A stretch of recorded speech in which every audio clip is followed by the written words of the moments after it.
Los efectos de las lluvias se hicieron sentir nuevamente en Durazno, con un río allí crecido que motivó el desplazamiento de más de 5.000 personas entre evacuados y autoevacuados. Desde 2011 Durazno cuenta con un sistema de alerta temprana sobre inundaciones y desde 2016 hay una policía territorial creada por el intendente Carmelo Vidalín para evitar nuevas construcciones en las zonas inundables del río. ¿Qué resultados han dado estas medidas, si tenemos en cuenta lo que hoy está ocurriendo? ¿Cuál es exactamente la situación? ¿Qué perspectivas se plantean? Vamos a conversar sobre este panorama. Vamos al centro del país. Estamos con el doctor Guillermo Bruno, director interino del Centro Coordinador de Emergencias del departamento de Durazno. Doctor Bruno, buen día. Gracias por acompañarnos. Buen día, Emiliano, y buen día a toda la audiencia. Cuéntenos en primer lugar cómo está la mañana allí. Una mañana linda, con mucho sol, que viene muy bien, y fresca, que también viene bien para secar ropa, sobre todo colchones y demás de la gente que está desplazada. Para esa zona, ¿cuál es el pronóstico en las próximas horas?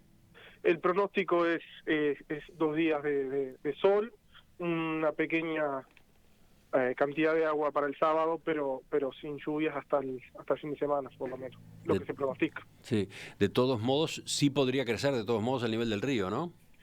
Sí, eso es una eventualidad. Hemos tenido la cuenca del río Sí, la ciudad de Durazno se encuentra sobre casi el final de la cuenca y río arriba, hacia el noreste del país, es que crece el río y recibe las aguas de esa cuenca, y bueno, estamos esperando que lleguen las mismas. En realidad ya están llegando.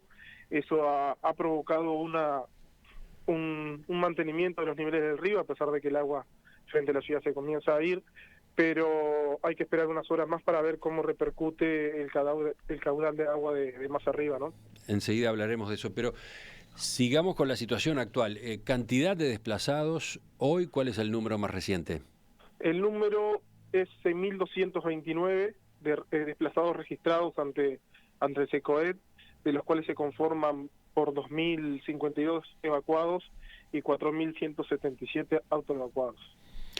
Estamos hablando de una situación que se concentra solo en la capital. ¿Qué pasa en el resto del departamento? No, solo en la capital. El resto del departamento, Sarandí sí creció mucho el río, pero no llegó a haber afectados. Allí funciona el subsistema local que tiene cabeza con el municipio y las autoridades que lo conforman de dicha ciudad. Y después sí, el resto del departamento han habido cortes de caminos y rutas que han afectado, no personalmente, pero sí la logística y la comunicación en el territorio, ¿no? ¿Dónde está la gente que ha sido desplazada de sus casas? Cuando nos referimos a autoevacuados, son personas que encuentran la solución por sus propios medios, ya sean familiares, amigos, conocidos, vecinos y demás.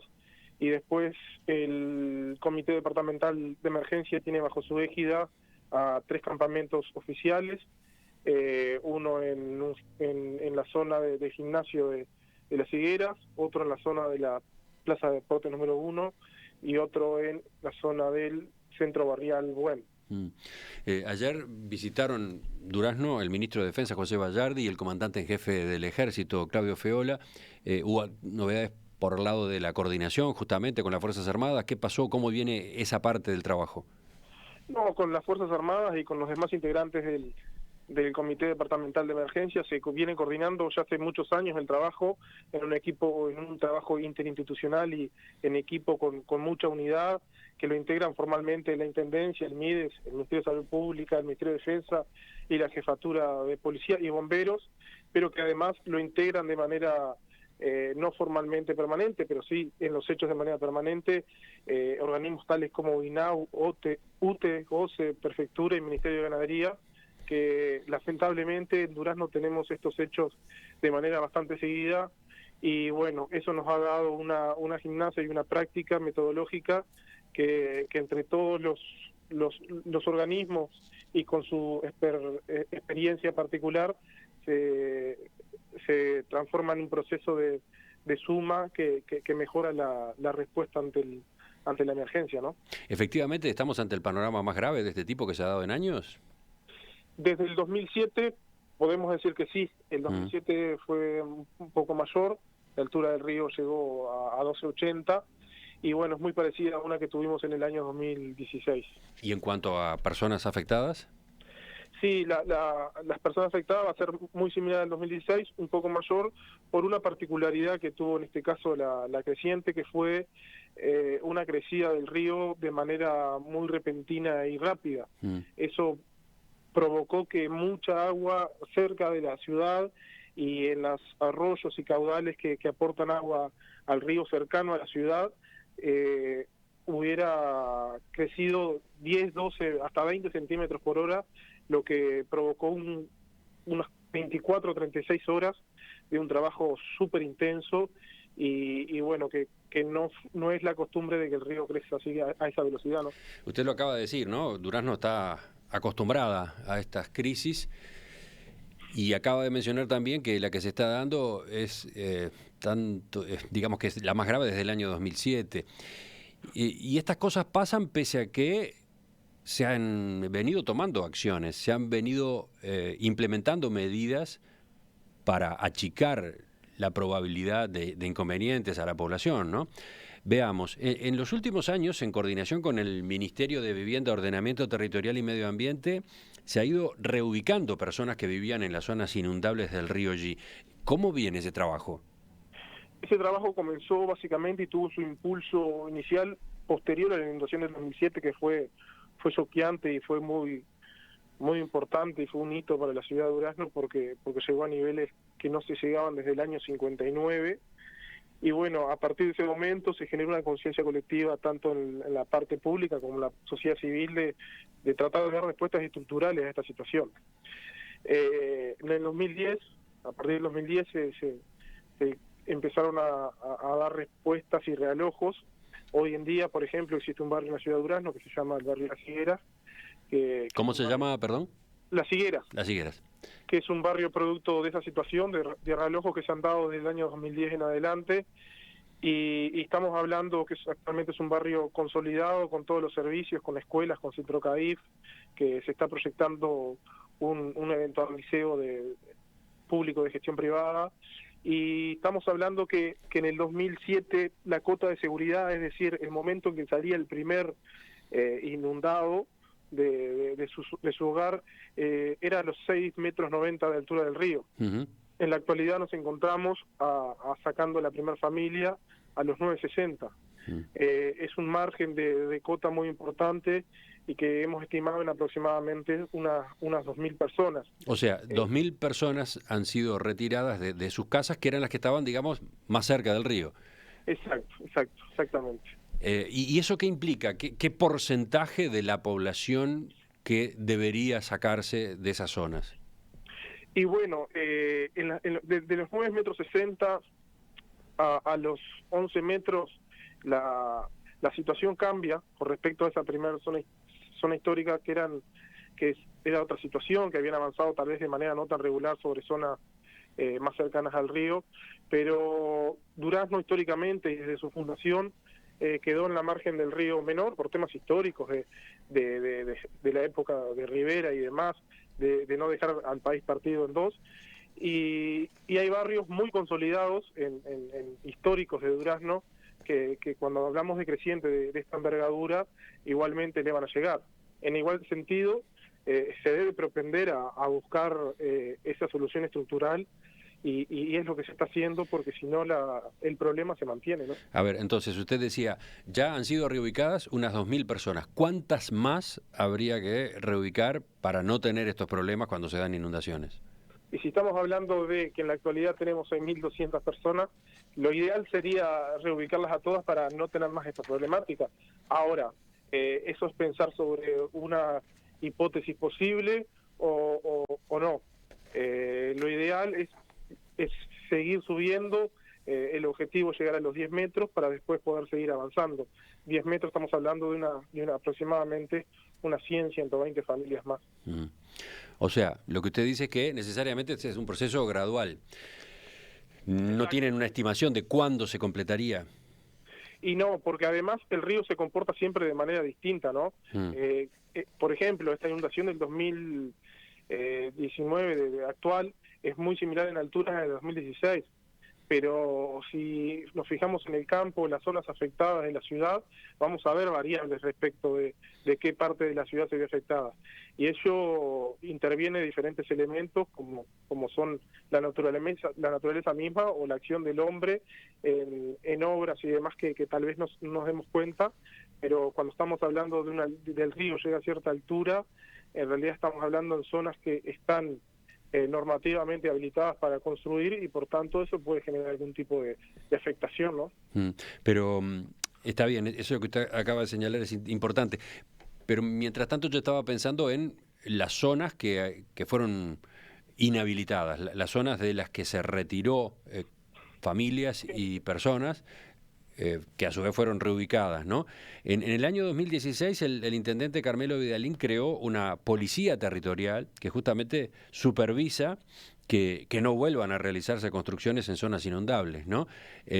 Usted presidía el cuerpo cuando nació, ahora no está allí. No, sigo estando porque sigo estando en esa situación, comandando el equipo de lo que se llama Policía Territorial, que es el control en el territorio del cumplimiento de la normativa. Y bueno, ahora interinamente estoy en este otro rol del SECOED. Mi pregunta es, ¿cómo ha sido el trabajo de esta policía territorial? ¿En qué medida se ha cumplido, desde que empezó esta etapa, se ha cumplido con la prohibición de construir en esos lugares? Viene teniendo un trabajo fecundo la Policía Territorial y hay que analizarlo desde otras perspectivas. Y la perspectiva de que se analiza la Policía Territorial es de evitar la consolidación de nueva población sobre la zona en la cual se encuentra prohibido construir por ser la zona de alto riesgo, comúnmente denominada zona inundable. Desde el 2016 que fue constituido el equipo y que viene a cumplir lo mandatado por la Ley Nacional del Sistema de Emergencia, se han hecho, primero que nada, un trabajo preventivo y es evitar las construcciones. Y ese trabajo es imperceptible porque en realidad al no haber nuevas construcciones no se puede cuantificar exactamente cuánta nueva construcción no hay. Y por otro lado, pero mi pregunta es, ¿efectivamente se logró que no hubiera nuevas construcciones? Sí, se está logrando, incluso se ha derrumbado alguna construcción, se ha frenado alguna otra construcción que tiene un procedimiento administrativo y cuando el procedimiento administrativo no cumple el objetivo se recurre a la vía judicial. O sea que cuando se encuentra a alguien construyendo en zona prohibida, ¿qué se dispara? ¿Qué procedimiento se dispara?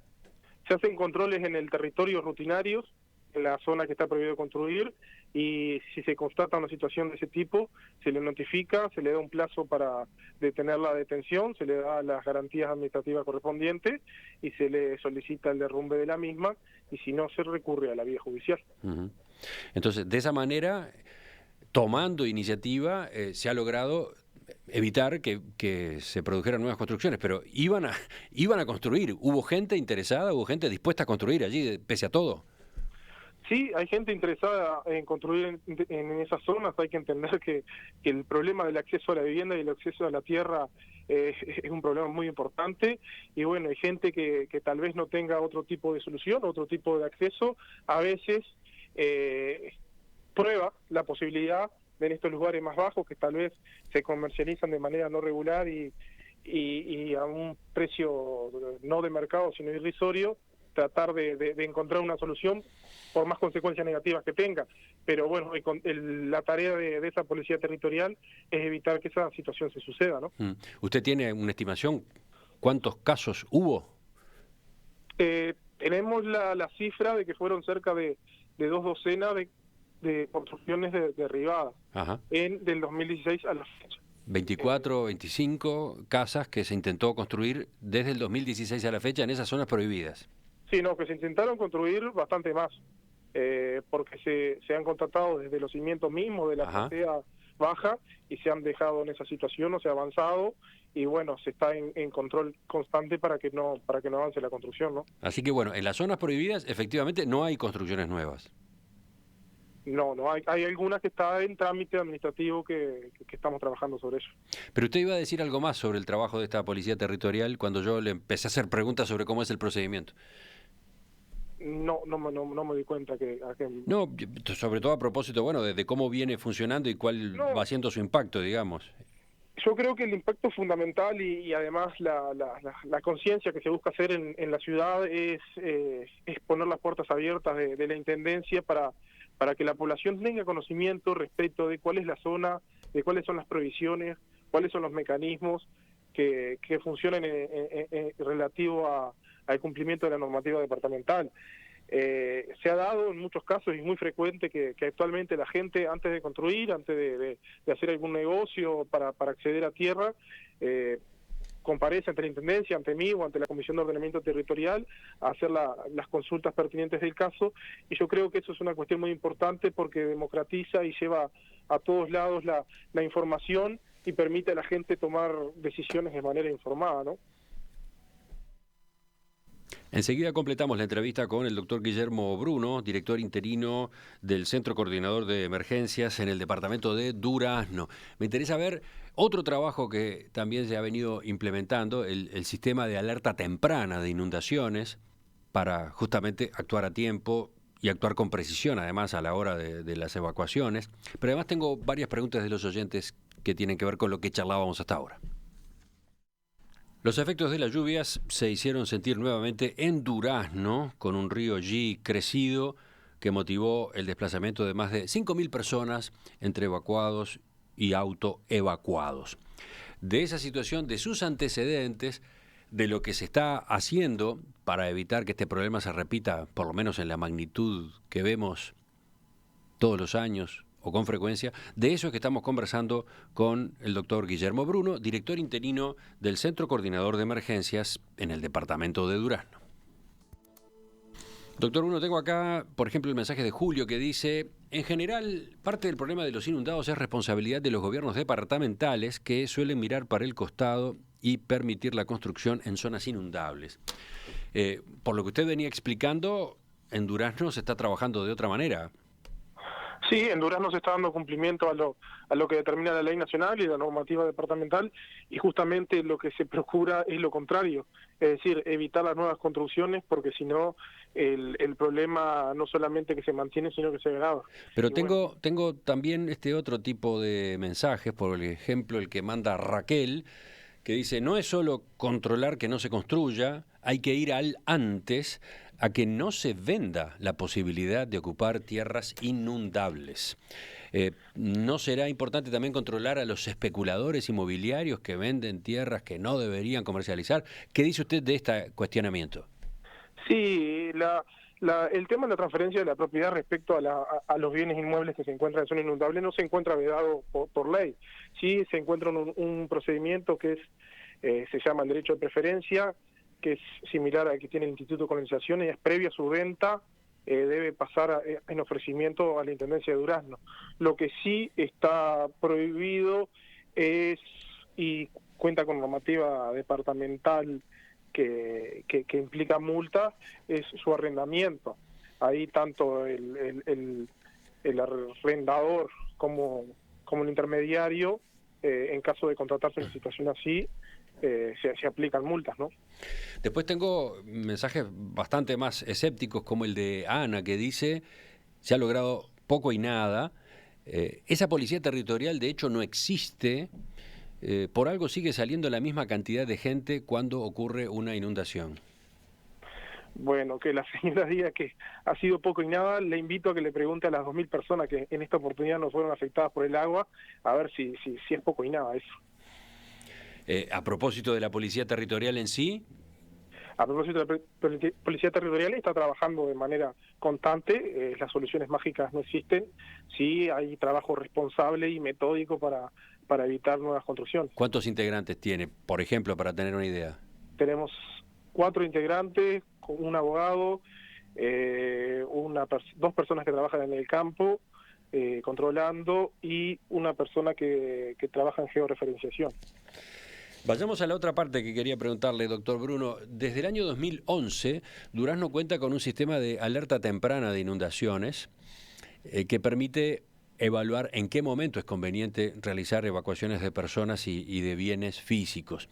Es un trabajo que se desarrolló con el Instituto de Mecánica de los Fluidos de la Facultad de Ingeniería de la Universidad de la República. ¿Qué ha pasado? ¿Cómo funciona este sistema? Sí, como tú decías, es un sistema que desarrolló la Facultad de Ingeniería y luego pasó a gestión de DINAGUA. Lo que pretende el sistema es, de acuerdo a los caudales del río en la cuenca y demás, pronosticar el pico máximo del río frente a la ciudad y el día en que sucede alerta. Lo que ha sucedido en esta ocasión, como en la anterior, es que el sistema falló o no se ajustó a la realidad, lo que nos hizo trabajar en base a la experiencia anterior, es decir, a la experticia sobre todo de las personas con más años en esto, y a la situación real que se iba constatando hora a hora en el crecimiento y el pronóstico que se podía establecer de acuerdo a caudales que hay río arriba. Eso nos provocó un trabajo distinto, más intenso, con mayor precaución para evitar cualquier tipo de situación no pronosticada, ¿no? No me quedó claro eso. A ver, ¿no ha funcionado bien entonces el sistema de alerta temprana? No ha funcionado bien y bueno, es producto de eso que estamos trabajando con técnicas propias de otra época anterior a ese sistema. Sí, cabe decir que en las inundaciones anteriores, en varias, había funcionado de manera muy bien, pronosticando el pico máximo y el día que se iba a producir, no siendo en la última oportunidad esta situación. Ajá. De eso ¿Y cuál es la causa? ¿Qué estudio se ha hecho de por qué falló? No, eso ya me excede a mí desde conocimiento técnico. Lo que sí, el director nacional de SINADE, Fernando Traversa, nos visitó de inmediato cuando sucedió este hecho de inundación y bueno, quedarán coordinados con las partes técnicas de ese asunto para tratar de realizar el ajuste y el aporte, porque la verdad que era una muy buena herramienta para el trabajo en la respuesta de la inundación, ¿no? ¿Podemos explicar un poco mejor eso? ¿Cuáles eran las ventajas? La ventaja era que te otorgaba con días de anticipación, 72 horas antes, el nivel máximo de crecimiento y el día que se iba a suceder.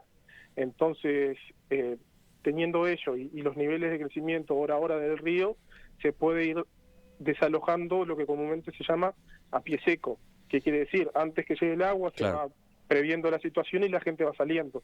En esta situación funcionó más a la experiencia y el conocimiento de la gente de años y los conocimientos técnicos con las pocas herramientas que se tenía, ¿no? Pero ¿existe la convicción de que el sistema puede corregirse y volver a ser útil? No tengo el conocimiento técnico como para decir que pueda. Espero que sí, porque la verdad que funcionaba muy bien y daría un nuevo ajuste y un nuevo impulso a las respuestas del comité, ¿no? Doctor Bruno, para terminar, obviamente están las preguntas a propósito del futuro. Algo ya usted contestó en ese sentido, pero viene este mensaje, por ejemplo, de Silvana, de allí mismo, de Durazno.